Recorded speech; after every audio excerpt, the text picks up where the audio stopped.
Good morning, fourth graders. We're going to continue our reading with The Young Man and the Sea. We are on to chapter 8, What the Grease Monkey Said.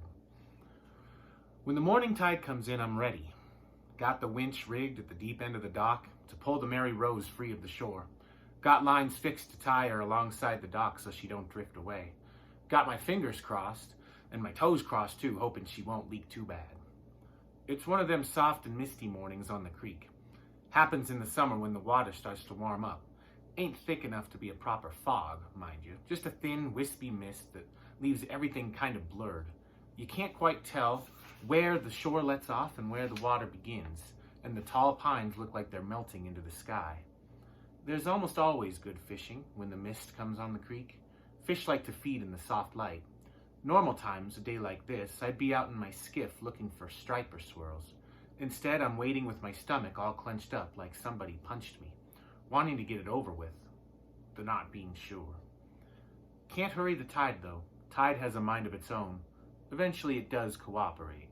When the water's lapping around the high marks and on the pilings, I give the winch a couple of cranks until the line goes tight.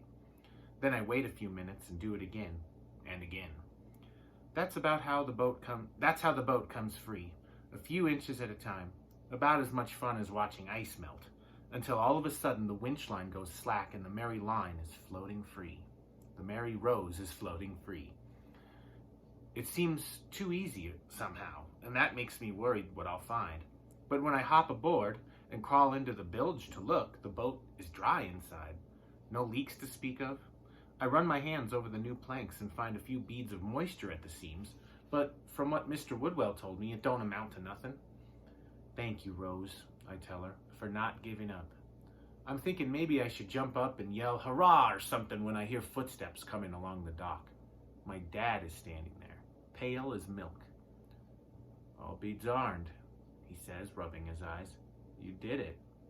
But he don't sound happy, and he looks like he's seen a ghost. Mike Haley, the diesel mechanic, comes by in the afternoon like he promised when I found his number in the book.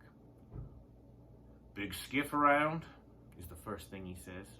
He's got the flu, I tell him. The flu, huh? Mike looks up at the house like he don't quite believe me, but then he lets it go. Heard the Mary Rose sunk at the dock. Figured your dad would call me. He don't much like the phone. Mike gives me a funny look. Is that right? I can pay you to look at the engine. I show him the envelope. Same envelope I offered to Mr. Woodwell. Mike shakes his head.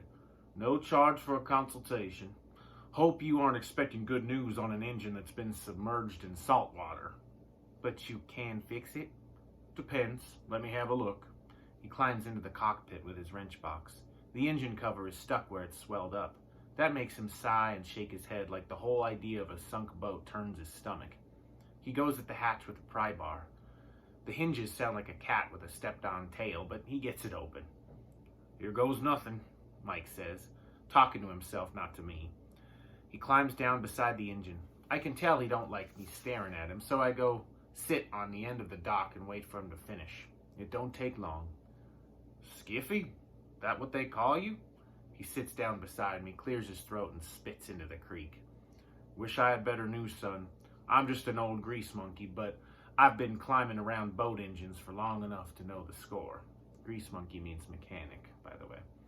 So you can fix it? He looks at me, kind of sorrowful. You mean like add some oil, turn the key, and off she goes?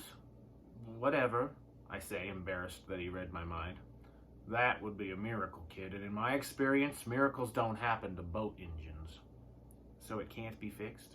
Hang on now, hear me out. It's not as simple as it can it be fixed or not. The exhaust manifolds were about rusted through even before she sank. They'd have to be replaced. Starters shot, and diesel starters are pricey. Mike's talking faster and faster like he's getting rid of words he don't like. All new wiring, he goes, counting on his fingers. New batteries, it may need new pistons, can't tell till I pull the head. New main bearings, that's a certainty. So the answer is yes, I can fix it, but we're talking a major rebuild, okay? How much? I ask, thinking of my pitiful little envelope. Mike sighs like he's the one been sunk. Even with the fisherman discount, you're looking at a $5,000 job, minimum. Could go higher. I start tearing her down and find something else. I don't know what to say. $5,000 is a mighty big chunk of money. If my dad was fishing, he might get lucky and make that much pretty quick. Once when the tuna were running, he made enough in a month to buy an almost brand new pickup truck. But he can't fish without a boat, so it might as well have been 5 million as 5,000. Tell you what, Mike says, have your father call me. I'll tell him myself. Probably he says some other stuff before he leaves, but I'm not listening. I'm scheming how to find a way to make $5,000 before the summer's over, and that about fills up my whole brain.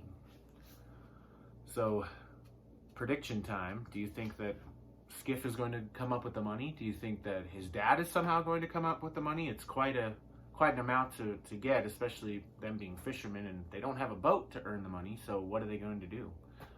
Leave your comments below.